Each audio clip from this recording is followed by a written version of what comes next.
श्री स्वामी समर्थ. आईची माया आणि स्वामींचे अगाध प्रेम. या जगात जन्माला आल्यापासून आपण प्रेमाचे अनेक रूप पाहतो, अनेक नाती अनुभवतो. पण या सर्व नात्यांमध्ये एकच नातं असं आहे जे कोणत्याही अपेक्षेशिवाय आपल्याला सर्वस्व देतं. ते म्हणजे आईचं प्रेम. स्वामींचे आपल्या भक्तावर असलेले प्रेम हे अगदी याच आईच्या प्रेमासारखे निस्वार्थी असते. आई जशी आपल्या लेकराचे हजार गुणे त्यांच्या पोटात घेते, त्याला कधीही सोडून जात नाही, तसेच आपले ब्रह्मांड नायक स्वामी समर्थ आपल्या भक्ताला मायेने जवळ करतात. आपण कितीही चुका केल्या, कधी कधी त्यांना विसरलो, तरीही जेव्हा आपण संकटात त्यांना हाक मारतो तेव्हा ते धावून येतात. हेच प्रेम फक्त आपल्याला संकटात आधार देत नाही, तर आपल्याला आतून बदलून टाकतात. हे प्रेम आपल्याला एक चांगलं नीतिमान आणि संस्कारी माणूस बनण्यासाठी प्रेरित करतात. नात्यामधील ओलावा आणि प्रेमाची व्याख्या. आजच्या काळात आपण पाहतो की नाती खूप लवकर तुटतात. लोक एकमेकांपासून दूर होतात. याचं कारण काय? जगामध्ये खरे प्रेम काय असते, ते कसं टिकवायचं, यावर स्वामींचे विचार किती सुंदर आहेत पहा. स्वामी म्हणतात, प्रेमाच्या जोरावर नातं टिकतं, पण नात्याच्या जोरावर प्रेम टिकत नाही.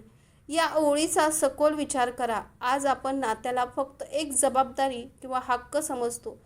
तू माझा भाऊ आहेस, तू माझी बहीण आहेस, तू माझा मित्र आहेस, मग तू माझ्यासाठी हे केलंच पाहिजे, हा हक्क झाला. पण स्वामी सांगतात, केवळ नात्यांचा शिक्का मारून त्यामध्ये प्रेम जिवंत राहू शकत नाही.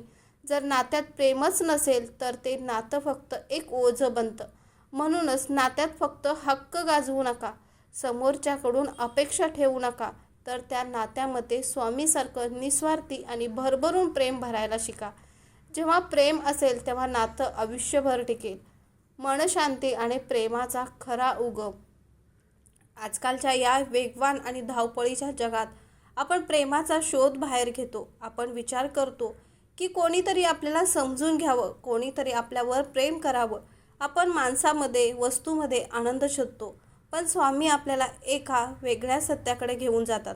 स्वामी आपल्याला सांगतात, मन शांत असेल तर प्रेम स्वतःहून उमलतं. आपलं मन आज कशाने भरलंय? मत्सर, राग, अविश्वास, चिंता आणि भीती. ज्या मनात एवढा कोलाहल माजला आहे, तर ते प्रेमाची पाखर कशी येणार? जेव्हा तुमचं मन या सर्व कलहापासून, ईर्षेपासून आणि क्रोधापासून दूर होऊन पूर्णपणे शांत होतं, जेव्हा तुम्ही ध्यान करता, नामस्मरण करता, तेव्हा मनाचा तळ दिसू लागतो. अशा शांत मनात मग कोणत्याही प्रयत्नाशिवाय प्रेम स्वतःहून उमलू लागतं. आणि जेव्हा हे घडतं तेव्हा तुम्हाला संपूर्ण सृष्टीत, झाडापानात, पशुपक्ष्यात आणि अगदी तुमच्या शत्रूमध्येही फक्त प्रेमच दिसायला लागतं. बाह्य सौंदर्य आणि विरुद्ध मनाचे सौंदर्य. आजच जग हे बाह्य रंगाला, रूपाला आणि सौंदर्याला जास्त महत्त्व देतं. लोक आपला चेहरा सुंदर करण्यासाठी, चांगल्या कपड्यासाठी हजारो रुपये खर्च करतात. पण स्वामी आपल्याला खऱ्या सौंदर्याची आणि आंतरिक सौंदर्यतेची व्याख्या शिकवतात. श्री स्वामी समर्थ म्हणतात, चेहरा हाताने सुंदर करता येतो, पण प्रेम मनानं सुंदर करावं लागतं. आपण वेगवेगळ्या साधनांनी आपला चेहरा काही काळासाठी आकर्षक बनवू शकतो, पण जर आपल्या मनात इतरांबद्दल आदर नसेल, दया नसेल, प्रेम नसेल, तर बाह्य सौंदर्य निरर्थक आहे. बाहेरचं रूप आज तारुण्यात आहे, उद्या म्हातारपणात नाहीसं होईल. चेहऱ्यावरील सुरकुत्या कोणीही रोखू शकत नाही, पण मनाचं सौंदर्य, पवित्रता आणि त्या मनातील निस्वार्थी प्रेम कधीच सुकत नाही. ते कधीच म्हातारं होत नाही. म्हणूनच माणसाची पारख त्याच्या चेहऱ्यावरून नाही, तर त्यांच्या मनातील प्रेमावरून करायला शिका. आत्म्याचे अतूट नाते. या जगात काही लोक आपल्याला असे भेटतात ज्यांच्याशी आपलं पूर्वजन्मीचं काहीतरी कनेक्शन असतं असं वाटतं. काही नाती या जन्माची नसतात, ती जन्मांतराची असतात. काही प्रेम विसरता येत नाही, कारण ते मनात नाही, आत्म्यात बसलेलं असतं. शरीर संपतं, मन बदलतं, पण आत्मा अमर राहतो. आणि स्वामींचे आपल्यावर असलेले प्रेम हे असंच आत्म्याचं नातं आहे. जेव्हा तुम्ही स्वामींच्या चरणी लीन होता, तेव्हा ते नातं बुद्धीच्या पलीकडे असतं.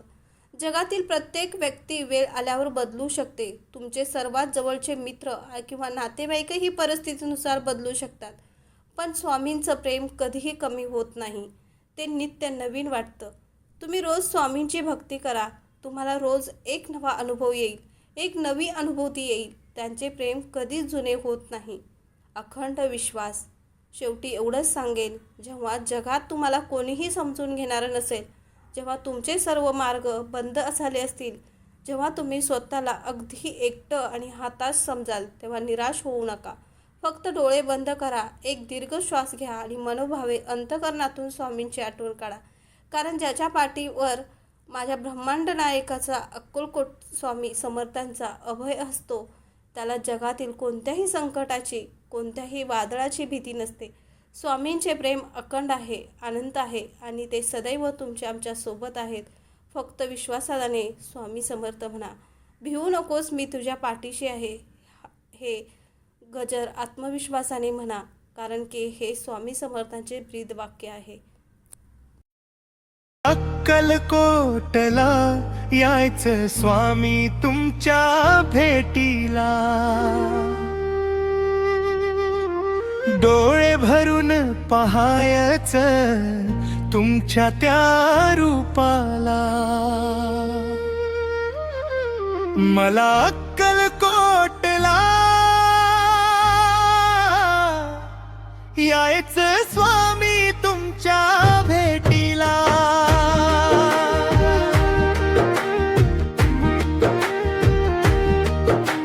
थकलं मन हे संसारात, हरवलो वाटेमध्ये, हात धरा माझा स्वामी, उभा आहे दारी तुमच्या.